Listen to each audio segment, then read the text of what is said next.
ইসলামী রাষ্ট্র প্রতিষ্ঠা এই জন্য প্রয়োজন, কারণ ইসলামী রাষ্ট্র প্রতিষ্ঠা হলে প্রত্যেকটা নাগরিক ঈমান নিয়ে বাঁচতে পারবে। ইসলামী রাষ্ট্র প্রতিষ্ঠা এই জন্যই প্রয়োজন, ইসলামী রাষ্ট্র প্রতিষ্ঠা হলে সমাজের মধ্যে নামাজের বিধান পূর্ণাঙ্গভাবে কায়েম হবে। ইসলামী রাষ্ট্র প্রতিষ্ঠা এই জন্যই প্রয়োজন, ইসলামী রাষ্ট্র প্রতিষ্ঠা হলে যাকাতের বিধান শতভাগ বাস্তবায়িত হবে। ইসলামী রাষ্ট্র প্রতিষ্ঠা এই জন্যই প্রয়োজন, ইসলামী রাষ্ট্র প্রতিষ্ঠা না হলে ঈমান নিয়ে পরিপূর্ণ বাঁচা যায় না।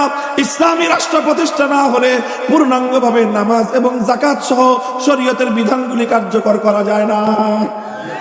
এই কারণে হাফিজ হুজুর বলেছেন যে রাষ্ট্র প্রতিষ্ঠা না হলে পূর্ণাঙ্গ নামাজের বিধান কায়েম হয় না, যে রাষ্ট্র প্রতিষ্ঠা না হলে যাকাতের বিধান পূর্ণাঙ্গ কায়েম হয় না, যে রাষ্ট্র প্রতিষ্ঠা না হলে পরিপূর্ণ ঈমান নিয়ে বাঁচা যায় না।